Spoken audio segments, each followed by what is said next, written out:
எல்லாத்துக்கும் வணக்கம் அண்ட் நன்றி சார், ரொம்ப தேங்க்யூ. இவ்வளோ பெரிய ஸ்டேஜில் எங்களை வந்து ஹானர் பண்ணதுக்கு.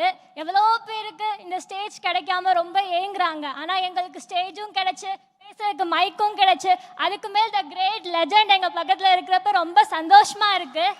ஒரு சின்ன கவிதை மட்டும் அதை சொல்லணும்னு ஆசைப்படுறேன்.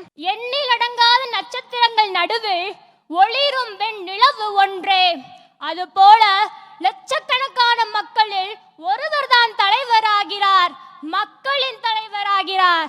1000 பேர் தலைவர் என்று வரலாம், ஆனால் மக்களின் தலைவர்கள் விரல்களை விட்டு எண்ணும் அளவில் தான் உள்ளனர். சாதியை அறவே ஒழிக்க போராடிய தந்தை பெரியார் மக்களின் தலைவரே.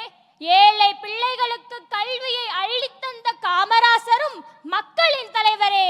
இவ்வரிசையில் அடுத்ததாக வருபவர் திரையுலகில் இன்று இளைய தளபதியாக வலம் வந்து நாளை தமிழகத்தின் தளபதியாக வலம் வர போகும் என் அன்பு அண்ணனும் மக்களின் தலைவர் தான் என்று சொல்வதில் மட்டற்ற மகிழ்ச்சி கொள்கிறேன்.